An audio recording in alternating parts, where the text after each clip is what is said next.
Hindi pa rin napapalaya ang ilang OFW sa Qatar na naaresto dahil sa paglahok sa pro-Duterte protest noong March 28. Ayon sa Department of Foreign Affairs, hanggang 3 taong pagkakakulong ang pwedeng harapin ng mga Pinoy, habang una nang napalaya ang 3 menor de edad.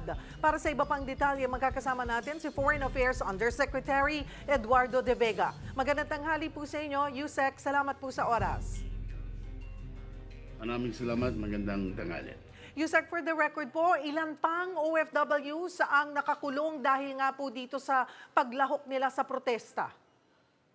17 po, 17. Kasi paiba-iba yung number nun, no? Pero merong isa na mabilis pinalaya, tapos may 20 na detained, pero 3 doon pinalaya na ng mga minors, no?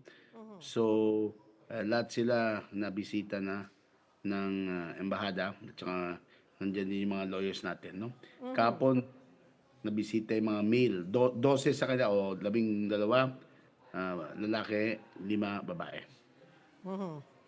At ano po ang kanilang status ng mga nakakulong? May update na rin ho ba sa investigasyon?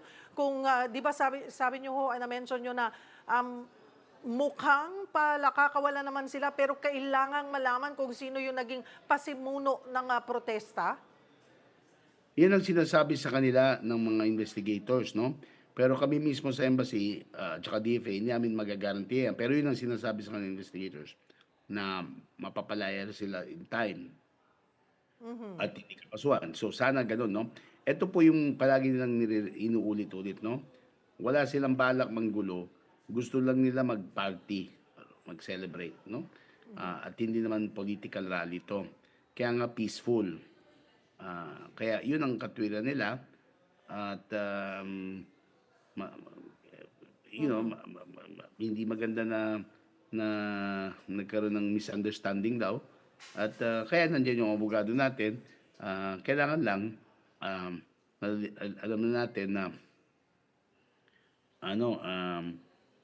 yung mga kababayan natin, alam nila napaka-stricto pala ng Qatar, na kahit na hindi naman unruly yung kailang celebration or gathering, hinuli pa rin. Ang problema kasi nasa internet eh. Ina-advertise na to. Pero sa internet mismo sa invitation, pinaalala nila yung mga kababayan natin na huwag magdala ng mga placards, gano'n. Parang hindi magkagulo. Pero may iba nag-t-shirts na dugong, ganyan. Sila yung hinuli. So, it's a lesson for us. Pero we're still working para ma-release sila. Day by day, meron tayong updates from the embassy. At least one of them may expired visa na. So, maaaring ang labas yan, kahit na palayan, papauwiin. So, sana yung mga iba hindi papauwiin. Bukod po sa legal assistance, Yusek De Vega, ano pa yung tulong ang naipapaabot po ng ating pamahalaan dito nga po sa mga kababayan nating naaresto? Tapos may moral support dahil palagi silang pinupuntahan. Kung meron sila kamag-anak yun mismo sa Qatar na kailangan kupkupin dahil walang pera, pinabigyan ng financial assistance. Ang importante, pag may na-deport dyan, at sana wala, sinusubaybayan yan dito ng all-of-agency approach. Nandiyan ang DMW, OWA, DSWD, at saka DOH. Usually, pag may nare-repatriate o nade-deport, sinecheck ano yung mga pangangailangan nila para magkaroon ng reintegration dito, magkaroon ng ibang trabaho, or kung kailangan nila mag-abroad ulit, gagawing legal. Yun ang importante na maging legal. So, nandiyan lahat. Paalala lang sa mga kababayan natin, sumunod sa patakaran. Kasi may nagsasabi, embassy nagpahuli. Hindi po totoo. Or pinagbabawalan namin. Hindi kami, yung government ng Qatar. Isa pa pwede namin gawin, kasi lahat ng mga OFW na umaalis ng bansa, meron silang seminar sa ginagawa ng OWA, ng POA, o DMW na yung hinahanda sila. So, Sa para kultura sa at buhay mga... abroad, kultura yan.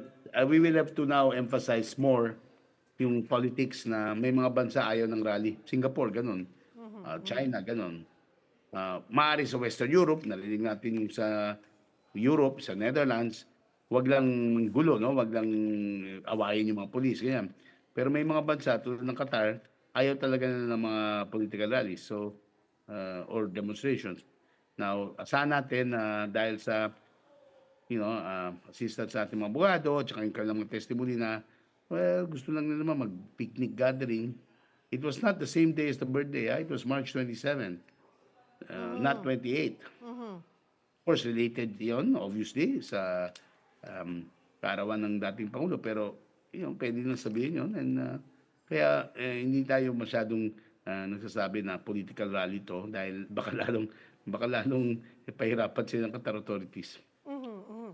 Ang sinasabi niyo po ay gusto lang nilang i-celebrate yung birthday nga po. Pero kasi doon kung pagbabasihan natin yung mga nakita kung gagamitin ng Qatar na ebidensya, yung mga post, mukhang protesta kasi talaga. Ganun po ba Well, yun? kasi meron silang mga t-shirt, etong problema tinatanong nila sino talaga yung organizer, ano ba talaga 'to? Kasi meron mga iba, talagang alam nila family gathering or ano lang, celebration party lang. Pero may iba nagpoprotesta o mas maingay. So, check ng Qatar, ano ba talaga 'to?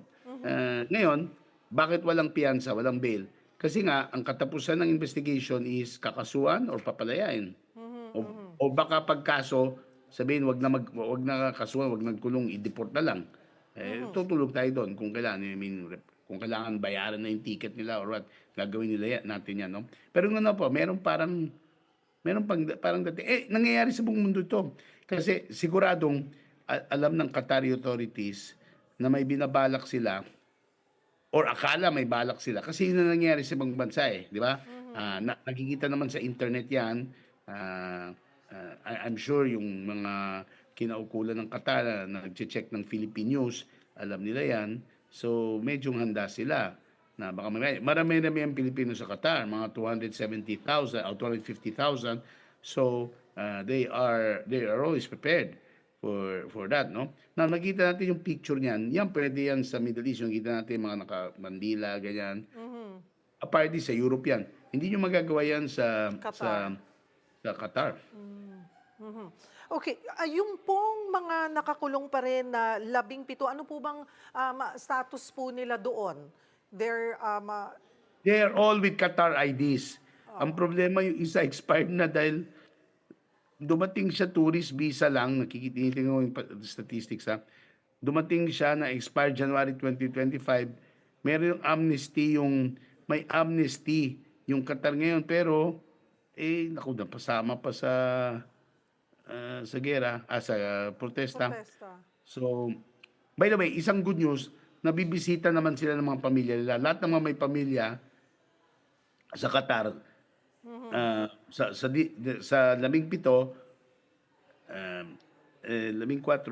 or 14, meron ng nagbisita sa kanila na kamag-anak nila. Yung tatlo walang kamag-anak, no? Opo. Sa Qatar. So, at least yun, pinapayagan, hindi naman masyadong detained. At remember, hindi sila detained bilang preso kasi under police investigation pa. Yung problema nila sa pagkain ay resolved na yan dahil tapos na yung Ramadan. Kasi dati ayaw sila pakainin nung daytime. Kailangan hintayin matapos, so medyo nagutom sila. Pero ngayon, ayos na po yan. Okay, maliban po, pagkatapos ng investigasyon, kung sakali man po na magdesisyon na ikulong sila, aapila po ba tayo na maybe it's best, baka pwedeng i-deport na lang instead na doon po makulong? Of course, that's standard na political rally. The penalty is 3 years. Palagi tayong humingi sa mga authorities. Kunyari, ginawa ng UAE.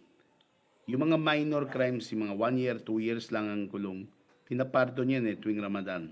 Oh, So, pwede tayong humingi diyan kung mangyari yon. opo. At certainly, gagamitin ng ating mga abogado yung kanilang knowledge ng Qatar law para maghanap ng butas para baka mag-fine na lang, magbayad ng fine imbis na imprisonment. Kasi maraming bansa, yung imprisonment mo, pwedeng i-substitute to a fine. Mas malaki kung, siyempre, kung mas matagal yung iyong kulong. Halimbawa, nakukulong ka for debt sa ibang mga bansa dyan.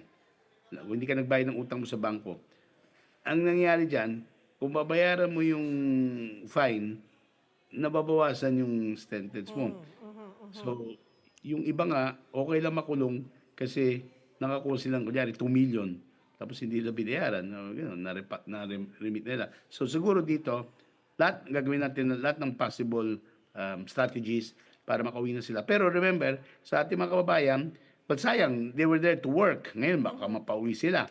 Ah, paalala lang po na hindi umiiral ang batas ng Pilipinas sa mga bansa na 'to at pati yung ating mga kinaukulan, yung mga ambassador doon, ganyan, they're doing what they can, pero hindi sila yung boss do'n. Ang boss do'n pa rin yung Qatari authorities. Yusek, ihabol ko na rin po, kumusta ho ang monitoring natin sa sinasabing Zero Remittance Week ng mga OFW bilang protesta nga po sa pagkaaresto kay dating Pangulong Rodrigo Duterte mula March 28 hanggang April 4. Natuloy po ba ito? Nagkaroon po ba ng epekto? Wala kaming report sa our embassies kasi po mahirap i-monitor 'yan mismo ng mga nananawagan 'yan. Maliban kung kasi yung mga maraming remittance center, mga Pilipino may hawak niyan. Whether sa Europe, sa Middle East, ganyan, 'no? Alam ka naman isasara nila yung kumpanya nila. Kung isara nila, wala kaming report na may mga remittance centers na biglang para makilahok sa itong protesta, biglang sinara nila. Ah, we will update you on this, pero kasi alam nyo, yung karamihan nagre-remit, twice a month. Ah, tamang-tama, middle of the month, end of the month. Yun ang time, March 28 to April 4. Sana yung mga kamag-anak nila dito sa remittance. So, hindi ko alam kung kaya nilang hindi mag-remit.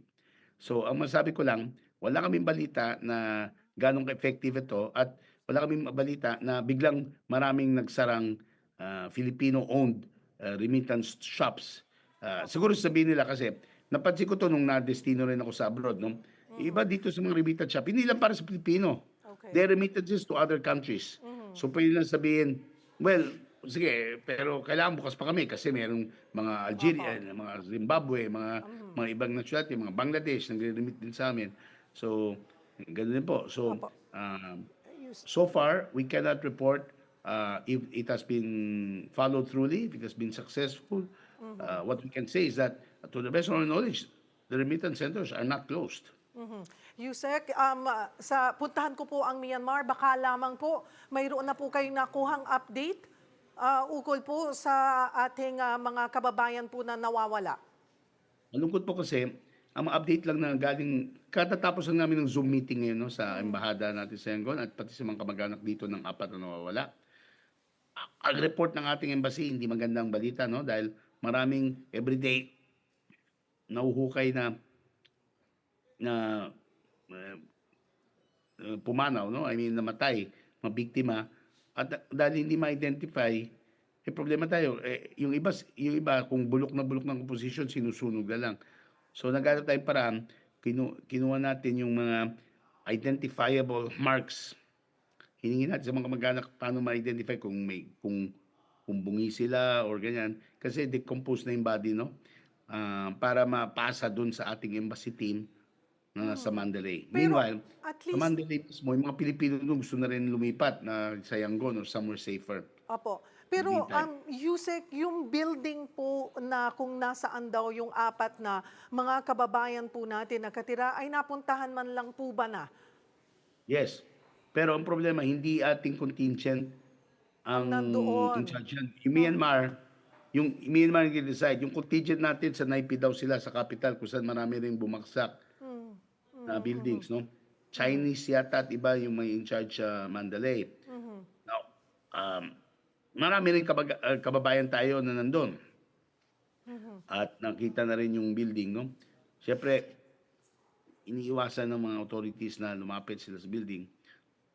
Pinupunta rin ng embassy natin hanggang ngayon pinupuntahan yung mga morgue para 'pag may identity. Ngayon umaasa pa rin tayo na may milagro na biglang lumitaw sila. Kasi kahapon daw may nasagip pa sa building na yun na lola, isang lola at isa pa parehong Myanmar. So maaari pang lumitaw. Of course, nasa Diyos po 'yan. Pero kung ano man nangyari, halimbawa worst case scenario, handa tayong magbigay ng repatriation remains at assistance sa families. At siyempre, dinaramdam namin hindi lang dahil sa nangyari sa mga Pilipino, kundi marami na namatay na tiga Myanmar. Marami pong salamat for the update, Undersecretary Eduardo De Vega ng Department of Foreign Affairs.